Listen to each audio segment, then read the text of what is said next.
Hello student, જય હિન્દ. હવે જો ધોરણ 8 ની અંદર આપણે 15મું ચેપ્ટર જોતા હતા, આલેખનો પરિચય. તો આલેખનો પરિચયની અંદર આપણે શીખ્યા હતા રૈખિક આલેખ વિશે શીખ્યા હતા.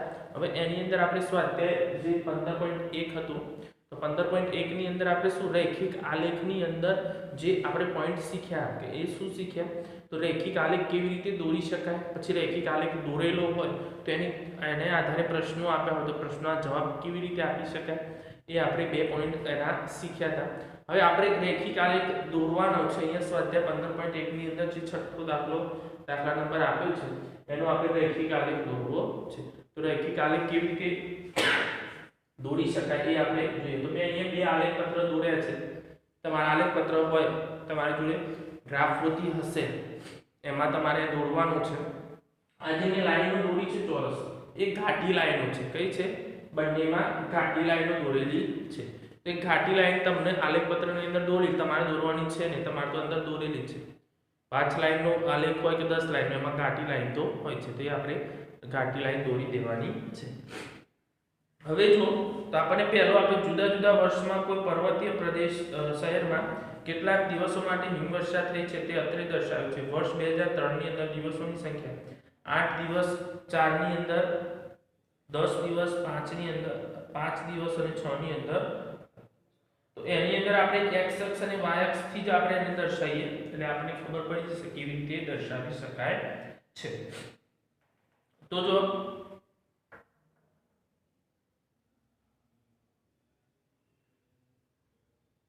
પ્રમાણ માપ આપણે લઈએ 1 સેમી.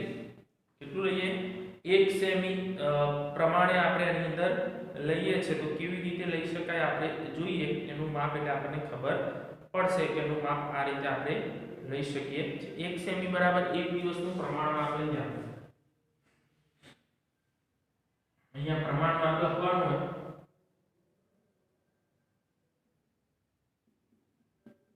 પ્રમાણ માપ 1 સેમી બરાબર 1 દિવસ. શું લીધું આપણે? 1 દિવસ એની અંદર લીધેલું છે. હવે અહીંયા આપણે જો x અક્ષ આ આપણો y અક્ષ છે, પછી અહીંયા તમારે ઊભી લાઈન દોરી દેવાની. આ આપણો x અક્ષ છે. તો x અક્ષ આપણે લખી દીધું. આ બંને એકબીજાને અહીંયા છેદશે. અહીંયા 0. પછી પ્રમાણમાં આપણે જે રીતે મેં 1 લીધું છે, તો અહીંયા આપણે 1 2 3 4 5 6 7 8 9 10 11 અને 12 નું પ્રમાણમાં આપણે લઈ. હવે જો તો આ પ્રમાણ માપ છે. તો પ્રમાણ માપની અંદર આપણે દિવસોની સંખ્યા અહીંયા લખ્યા દિવસ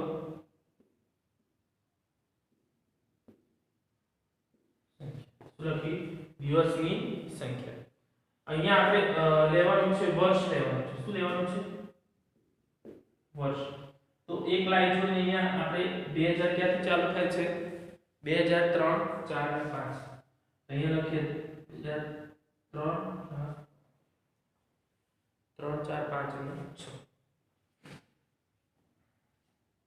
અહીંયા લખીએ 2000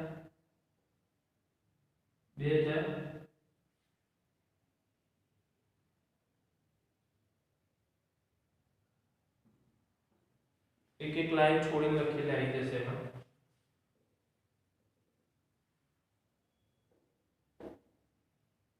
બે 2003 2004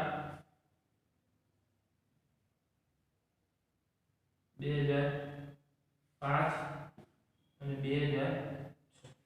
બરાબર. તમારે તો લાઈન વધારે હશે એટલે વાંધો આવશે નહીં. તો આપણે અહીંયા જે પ્રમાણે હતું એ પ્રમાણે લખી દીધું. 2006 એક લાઈન છોડીને લખી દીધું. હવે 2003 ની અંદર જો તો 2003 ની અંદર શું છે? 8 છે. 8 દિવસ. તો 2003 માં હવે આપણે આ જે ઘાટી લાઈન છે એ જોવાની છે કે 8 ઉપર બિંદુ કરી દીધું. પછી 2004 ની અંદર કે છે 10 છે. તો 2004 ની અંદર 10 ઉપર ટકતું તો અહીંયા 10 કરી દીધું. પછી 2005 ની અંદર 5 ઉપર છે. તો 5 ઉપર 2005 માં એને કરી દીધું. અને 2006 ની અંદર 12 ઉપર છે. 2006 ની અંદર 12 પણ અહીંયા ટકવું. હવે શું કરવાનું તો એ આપણે જોડવાના છે તો કે સ્કેલ થી આ રીતે જોડી દેવાના. આ રીતેનો આલેખ થશે. તમારે આ રીતે નથી કરવાનો તો ખાલી હું તમને ખબર દેખાય એટલે કરું છું. તમારે તો સ્કેલ થી ઊભી લાઈન જોડી દેવાની છે.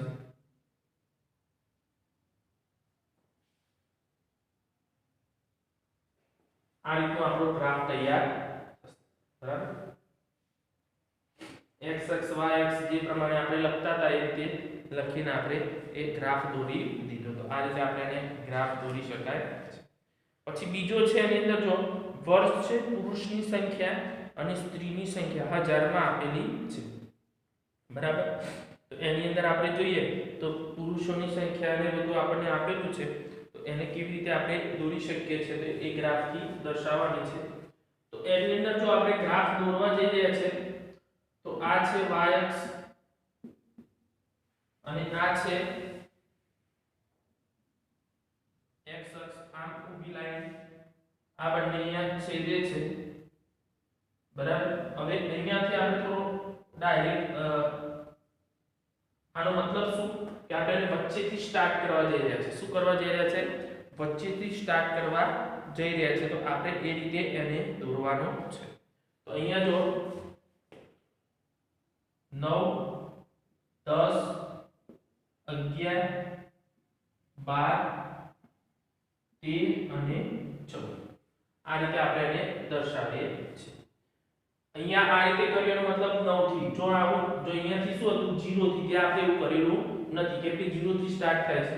અહીંયા એમ કેમ કરવું પડશે કે ત્યાં આપણે વચ્ચેથી 9 થી અંક 9 થી ચાલે કેમ કે આની અંદર જો આપણે તો ક્યાંથી તો 9 થી નીચેના અંકની કોઈ જરૂર છે જ નહીં. તો આપણે એને લખતા પણ નથી. 2003 થી લઈ અને 7 સુધી આપણે લખવાનું છે. તો જો 3 4 5 6 એક લાઈન જો છે એની અંદર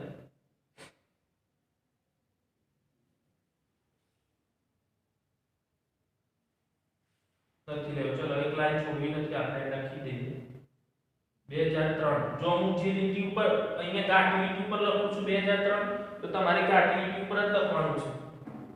2004 2005 2006 2007 આ શું દર્શાવ્યું છે? વર્ષ દર્શાવે છે.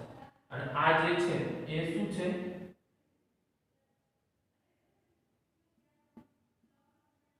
સંખ્યા. શું દર્શાવ્યું છે? એ સંખ્યા વસ્તી અથવા સંખ્યા જે આપણે દર્શાવીએ વસ્તી લખીએ. વસ્તી 1000 કેટલામાં દર્શાવી છે? 1000 ની અંદર વસ્તી દર્શાવી છે. અહીંયા આપણે પ્રમાણમાં લખ્યું. પ્રમાણમાં આપણે એને લખવું છે. 1 સેમી બરાબર 1000. 1 સેમી બરાબર આપણે કેટલું લીધા છે? 1000 વસ્તી આપણે દર્શાવે છે. 9000 એ રીતે આપણે એની અંદર લખી છે. આપણે 9000 થી સ્ટાર્ટ કરેલું છે. હવે જો તો 2003 ની અંદર પુરુષોની સંખ્યા શું લખે છે? પુરુષોની સંખ્યા. તો પુરુષની સંખ્યા અને બંને વચ્ચે આપણે લખવાનું. તો એમાં આપણે લખવું પડશે કે બે રેખા દર્શાવવી પડશે. તો બે રેખા દર્શાવવા માટે આપણે શું લખીએ? એક તૂટક રેખા લખીએ સ્ત્રીઓ માટે. તો સ્ત્રીઓ માટે આપણે આવી રેખા દર્શાવીશું. સ્ત્રીઓ અને પુરુષો માટે આવી. બરાબર. પુરુષો માટે સીધી લાઈન દોરીશું અને સ્ત્રીઓ માટે તૂટક રેખા દર્શાવી છે. તો પુરુષો 2003 ની અંદર 12 છે. તો 2003 ની અંદર 12 જો તો 12 અહીંયા આપણને આ લાઈન કરી દીધી. પછી 2004 ની અંદર 12.5 છે. તો 12.5 ક્યાં આવશે? 2004 ની અંદર તો જો 12 છે પછી તમારે આછી લીટી આવશે.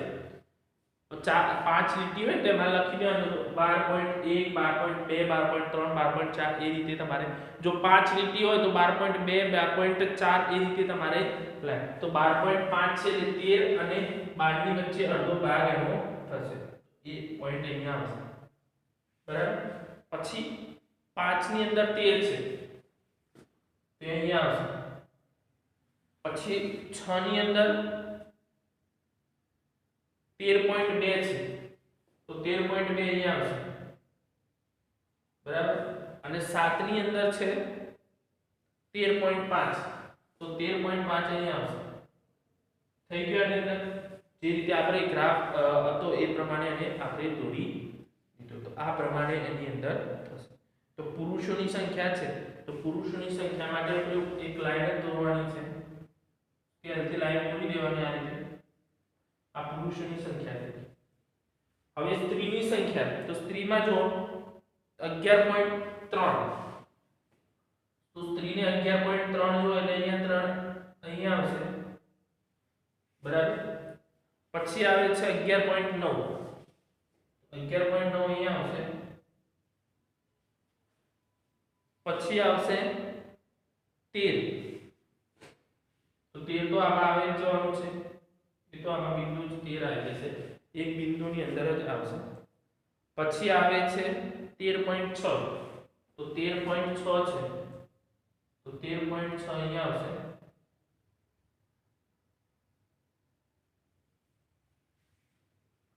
અને 12.8 તો 12.8 છે અહીંયા આવશે. તમારે ધ્યાન રાખવાનું, જો 5 લાઈનનો આલેખ છે તમારી જોડે, અંદર ઘાટીની અંદર 5 લાઈન હોય તો તમારે એક લાઈન એક બે ગણવાના, 12.2 12.4 એમ બે નું અંતર રાખવાનું. 10 લાઈન છે તો સિમ્પલ છે 12.1 12.2 12.3 12.4 એ રીતે તમે લઈ શકો છો. તો એ રીતે આપણે હવે સ્ત્રી માટે તૂટક રેખા દોરી છે તો તૂટક રેખા દોરી દેવાની.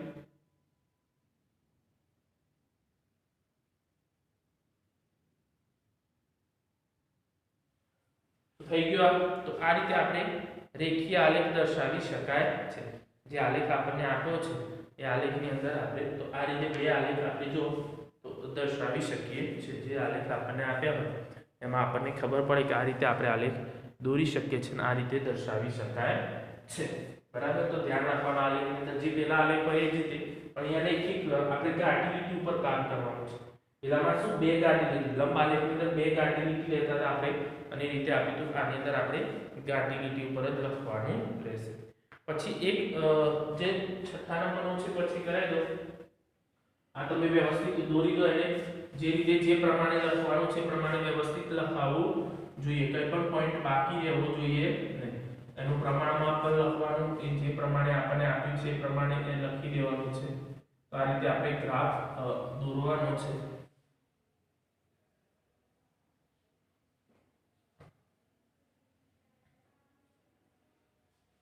આ રૈખિક આલેખ છે, તો આ રીતે આપણે દોરી શકીએ છીએ.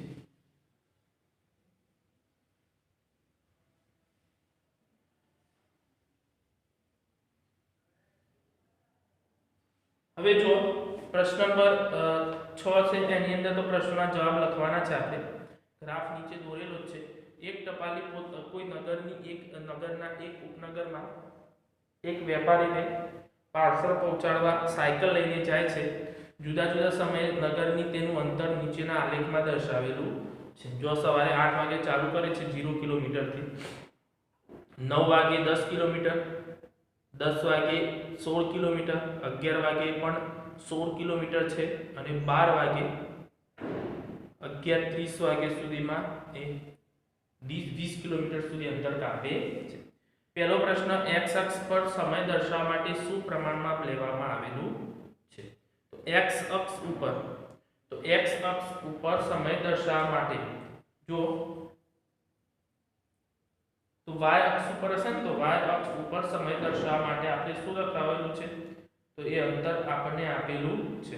તેની અંદર જો પ્રમાણમાં 4 એકમ x અક્ષ ઉપર જે સમય છે સમય દર્શાવવા માટે જો 8 કલાક પછી 9 10 11 અને 12 એ વચ્ચે જો તો કાટી લીટી કેટલી છે જોઈ લો તમે. 1 2 3 અને 4 છે. તો એની અંદર તમારે લખવાનું 4 એકમ બરાબર 1 કલાક દર્શાવેલું છે. પ્રમાણમાં શું થશે? 4 એકમ બરાબર 1 કલાક દર્શાવેલું છે. ટપાલીએ આ મુસાફરી માટે કેટલો સમય લીધો? તો ટપાલીએ આ મુસાફરી માટે કેટલો સમય લીધો છે? તો એની અંદર આપણે શું કરીશું, સવારે 8 વાગ્યાથી લઈને અને 12 કેટલા વાગ્યા સુધી છે, તો એનો સમય કેટલો આપ્યો છે 11:30 સુધી એને કામ કર્યું છે. તો 8 પછી જો 9 10 11 9 10 11 અને અડધો કલાક એટલે કેટલું આવશે 3 કલાક અને 30 મિનિટ સુધીનો સમય લીધેલો છે. કેટલો 3 કલાક અને 30 મિનિટ સુધીનો સમય લીધેલો છે. પછી જો નગરથી વેપારીનું સ્થળ કેટલું દૂર હતું, તો નગરથી વેપારીનું સ્થળ કેટલું દૂર હતું, તો 0 કિલોમીટર જો છેલ્લું 22 કિલોમીટર છે. કેટલું છે 22 કિલોમીટર દૂર હતું. શું ટપાલી તેના માર્ગમાં ક્યાં થોભ્યો હતો? વિગતે સમજાવો. કે ટપાલી કે પોતાના માર્ગ ઉપર ક્યાંય રોકાયો હતો, એમ જો આપવા જતો હતો તો રોકાયો હતો, તો હા કેવી રીતે, તો 10 અને 10:30 નો જે સમય છે એમાં કોઈ કિલોમીટરમાં ફરક પડ્યો નથી. 10 થી 10:30 એ જે કિલોમીટર 16 કિલોમીટર છે ત્યાં, એનો મતલબ ત્યાં આપણે થોભ્યો હશે. તો લખવાનું 10 થી 10:30 ના સમયમાં થોભ્યો હશે, કેમ કે આલેખની અંદર ત્યાં કોઈ સમયમાં ફેરફાર કરેલો નથી. કયા સમયગાળામાં તેને સૌથી વધુ ઝડપી સવારી કરી? સૌથી વધુ ઝડપ એને અંતર ક્યાં કાપ્યું, તો 8 થી 9 ની અંદર જો 8 થી 9 માં 10 કિલોમીટર, 1 કલાકની અંદર 10 કિલોમીટરનું અંતર કાપેલું છે. તો એ જે છે એને 8 થી 9 ના સમયમાં એને સૌથી વધારે અંતર કાપેલું છે. પછી આપણને આપ્યો છે 7મું, નીચે આપેલા આલેખમાં કયા આલેખો સમય અને તાપમાન માટે શક્ય છે તે જવાબ લખો. તો કયા આલેખ એના માટે સમય અને તાપમાન માટે શક્ય છે એમાં આપણે લખવાનો છે. હવે જો પહેલો આલેખ તમે જુઓ, આલેખ દોરેલો છે એના આધારે તમને ખબર પડશે કે કેવી રીતે આપણે લખી શકીએ છીએ, કેવી રીતે આપણને આપેલો છે. તો જે પહેલા નંબરનો છે એની અંદર જો ક્રોસ લાઈન છે, તો ક્રોસ લાઈનનો મતલબ શું છે કે સમય બદલાય છે એમ તાપમાનમાં પણ ચેન્જ આવે છે. તો એ આલેખ શક્ય છે, તો હા લખવાનું, એ દોરી અને નીચે લખવાનું શક્ય છે, સંભવ છે અથવા શક્ય છે. બીજો છે, બીજાની અંદર જો તાપમાન અને સમયની અંદર, તાપમાન અને સમયની અંદર ક્રોસ લાઈન આપી છે, ઉપરથી નીચે આવે છે, તો એ પણ શક્ય છે. ત્રીજો છે, તો ત્રીજો આલેખ તમે જોશો તો ત્રીજા આલેખની અંદર શું છે, સમય એક જ છે, ઊભી આપણને એરો દોરેલો છે, સમય એક જ છે, તાપમાનમાં ફરક પડે છે, તો શક્ય નથી. એક જ સમય અલગ અલગ તાપમાન હોય ના હોય. દાખલા તરીકે 9 વાગે, તો 9 વાગે જેટલું તાપમાન હોય તો 9 વાગે 40 ડિગ્રી હોય, 45 ડિગ્રી એવું બને નહીં. 9 વાગે એટલે એક જ તાપમાન હોય, તો એ શક્ય નથી. એ પેલો છે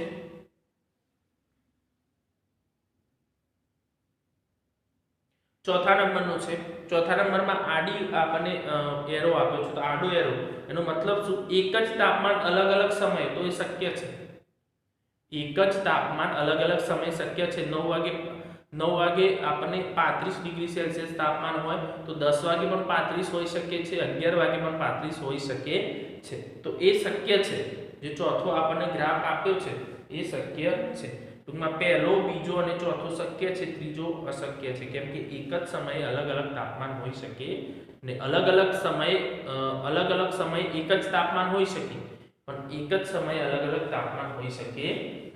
આ રીતે આપણે એની અંદર અહીંયા આપણે પૂરું થાય છે ચેપ્ટર ક્યાં સોરી 15.1 અહીંયા આપણે પૂરું થશે. તો આ રીતે આપણે એની અંદર દર્શાવી શકાય છે, જે આલેખ આપણને આપેલો એને આધારે આપણે દર્શાવી શકીએ છીએ.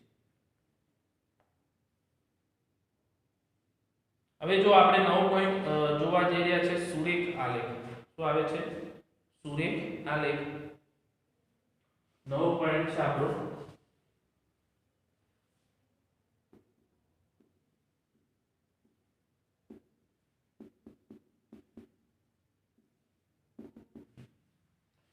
તો સુરેખ આલેખની અંદર આપણે કેવી રીતે દર્શાવી શકીએ, તો એ જે આપણને પોઈન્ટ આપ્યો છે એની અંદર આપણને ખબર પડે કે સુરેખ આલેખ એટલે લાઈન. આપણે કોઈ ટપકાથી એને દર્શાવે તેની અંદર આપણને ખબર પડે કે કેવો લાઈન છે, કેવી રીતે આપણને આપેલી એ લાઈન આપણે દર્શાવતા હોઈએ તો પણ આપણને ખબર પડી જાય કે આને આપણે આ રીતે દર્શાવી શકાય છે.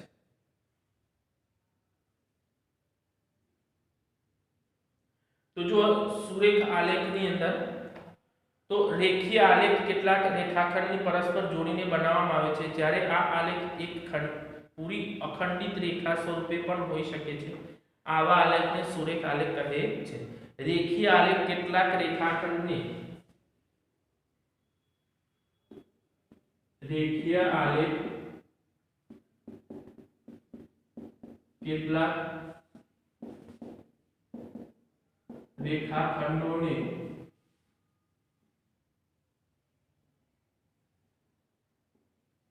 જોડીને બનાવી શકાય છે.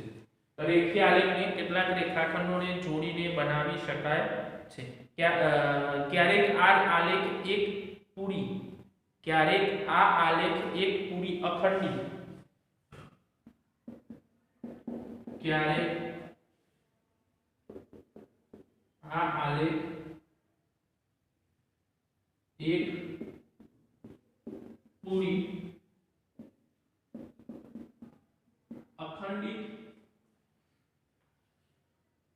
અખંડિત રેખા સ્વરૂપે પણ હોઈ શકે.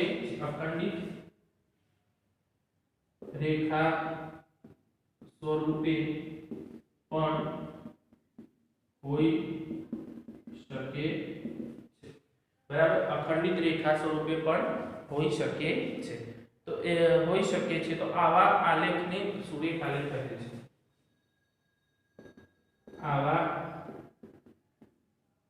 આલેખને સુરેખ આલેખ કહે છે.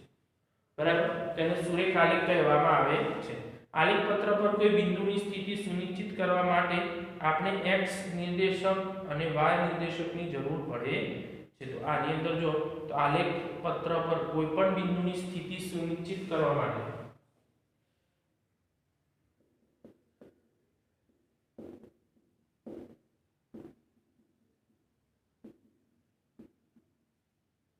કોઈ બિંદુની સ્થિતિ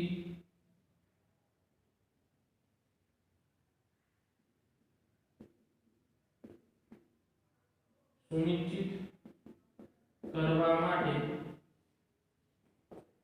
x નિર્દેશાંક અને y નિર્દેશાંકની જરૂર પડે છે. x નિર્દેશાંક અને y નિર્દેશાંકની જરૂર પડે છે. તો એક એની અંદરથી આપણને ખબર પડે કે x નિર્દેશાંક કેવી રીતે લખ્યો છે અને y નિર્દેશાંક. બિંદુ નિર્દેશાંક મુજબ બિંદુને આલેખપત્રમાં સ્થાન દર્શાવી શકાય છે. તેનું સ્થાન આપણે દર્શાવી શકીએ છીએ.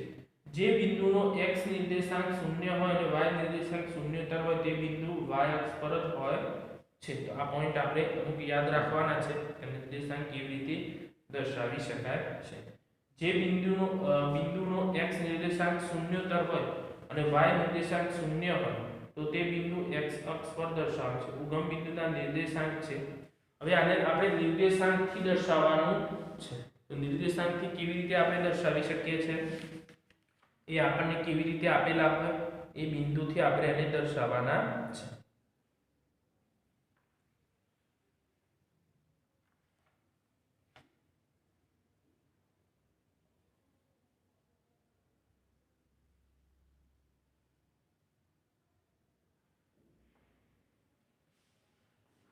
દાખલા તરીકે અહીંયા આપણે નિર્દેશાંક લખીએ છીએ 1 2 અને 3. તો આનો જો તો 1 કૌંસમાં 2 અને 3 આપણે લખેલા છે. હવે આનો નિર્દેશાંક આપણે લખવો છે.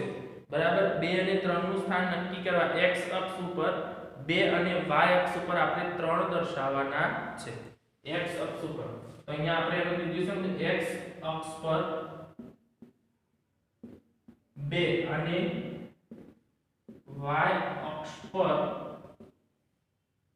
3 દર્શાવવાના છે. જો આપણો જે આલેખ પોથી હોય અથવા આલેખ જે પણ આપણને આપેલો આ રીતે આલેખ આપેલો આપણે આલેખ પત્ર આ રીતે આપેલું છે એની અંદર આ રીતે લાઈનો હોય, જાડી લાઈનો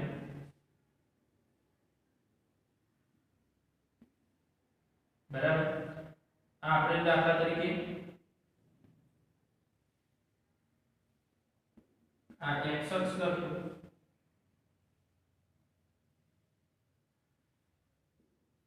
આ y અક્ષ લખ્યું, બરાબર અહીંયા બે જ્યાં છેદે છે ત્યાં 0, x અક્ષ અને y અક્ષનો નિર્દેશાંક. હવે જો આને આપણે દર્શાવવું છે કે એ બિંદુ દર્શાવવું છે તો એ બિંદુ 2 અને 3 ઉપર, તો અહીંયા આપણે શું લખ્યું x અક્ષ ઉપર 2, તો અહીંયા આપણે જે માપ લખેલા હતા અહીંયા દાખલા તરીકે લખી દઈએ 1 2 અને 3, અહીંયા પણ 1 2 અને 3 એ નિર્દેશાંક આપણે લખવા છે તે રીતે આપણે લખી શકીએ. હવે જો તો x અક્ષ પર 2, તો x અક્ષ ઉપર 2 છે તો અહીંયા 2 આવી ગયા, બરાબર, અને y અક્ષ પર 3, તો આ 2 અને 3 જ્યાં ભેગા થાય છે ત્યાં આપણે એની અંદર લખવાનું છે. તો y અક્ષના 3 પોઈન્ટ આપણે લેવાના છે, x અક્ષના આપણે 2 પોઈન્ટ એના અંદર લેવાના છે. તેનો નિર્દેશાંક આપણે આ રીતે દર્શાવી શકાય. તો 2 અને 3, તો અહીંયા શું આવશે એ બિંદુ આવશે 2 અને 3, આ રીતે આપણે દર્શાવ. આ તો મેં એક જ બિંદુ હતું, એવા ઘણા બધા આપણને આપેલા હોય તો એ કેવી રીતે દર્શાવાય એ આપણને ખબર પડે. દાખલા તરીકે અહીંયા b બિંદુ દર્શાવવું છે તો b બિંદુ આપણે દર્શાવીએ 2 અને 1. તો જો બે બિંદુ બે નિર્દેશાંક તો 2 છે તો x આ પહેલો અંક હોય x જ ગણવાનો, બીજો છે y ગણવાનો. તો x નો જો બે નિર્દેશાંક અને y નો 1 એટલે અહીંયા આવશે, બરાબર. આ જો x નો 1 2 છે અને y નો 1 લીધું તો અહીંયા આપણે b બિંદુ દર્શાવીએ તો આપણે 2 અને 1 આ રીતે આપણે એનો નિર્દેશાંક કરી શકાય છે. તો જે રીતે પછી આ વસ્તુ યાદ રાખજો, જે બિંદુનો x નિર્દેશાંક 0 હોય, x નિર્દેશાંક 0 હોય, બરાબર હોય અને y નિર્દેશાંક શૂન્યોત્તર હોય તે બિંદુ y અક્ષ પર દર્શાવવામાં આવે છે. શૂન્યોત્તર એટલે અહીંયાથી આપણે કોઈ પણ જગ્યાએ દર્શાવી શકીએ છીએ. અને એ જ રીતે ઉલટું છે કે જે બિંદુનો x નિર્દેશાંક શૂન્યોત્તર હોય, x નિર્દેશાંક શૂન્યોત્તર અને y બિંદુ y નિર્દેશાંક શું હોય 0 હોય તો તે બિંદુ x અક્ષ પર દર્શાવવામાં x અક્ષ. તો આપણે જ્યારે તમે દોરશું એટલે તમને ખબર પડી જશે કે આ રીતે આપણે નિર્દેશાંક કરી શકાય છે, બરાબર. તો આ તમે લખી દો, પછી તમને આગળ શીખવાડું કે કેવી રીતે આપણે એને કરી શકાય છે બે અક્ષ નિર્દેશાંક અને y નિર્દેશાંક. તો પહેલું જે છે અને બીજું છે આપણને ખબર પડવી જોઈએ કે કેવી રીતે આપણે દર્શાવ. જો આલેખ પત્રમાં કોઈ પણ બિંદુની સ્થિતિ સુનિશ્ચિત કરવા માટે x નિર્દેશાંક અને y નિર્દેશાંકની જરૂર પડે છે. એમાં પહેલો જે અંક હોય એને x નિર્દેશાંક કહેવાય અને બીજો અંક છે એને y નિર્દેશાંક. આ તમારે યાદ રાખવાનું છે. બાકીનું આપણે નેક્સ્ટ લેક્ચરની અંદર જોઈશું.